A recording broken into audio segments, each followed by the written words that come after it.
Hey guys, in this video I'm showing you how to format your Samsung mobile perfectly without any data loss. By following these steps, I guarantee you that you don't worry about the data loss on your Samsung mobile.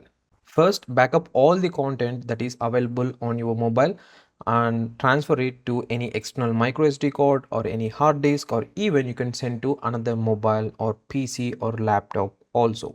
After that, open settings on your Samsung mobile. Scroll down and select the accounts and backup. If in case you're having any files that you need to back up to your Google Drive or Samsung Cloud, you can do that by clicking the backup data option separately, which is available here for Samsung and Google. After that, in the settings, choose the general management option. Here, scroll down to the last and you see an option called reset. Select that. Here, scroll down to the last and you see the option factory data reset. This is the option we need to format all the data on your Samsung mobile. After clicking that, a reset button will be shown. Select that.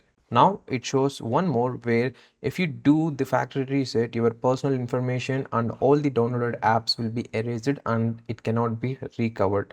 Yes, we do know about this, so select the delete all option. That's all. This is how you format your Samsung mobile. If in case you want to know how to set up the Samsung mobile ads free, click this video.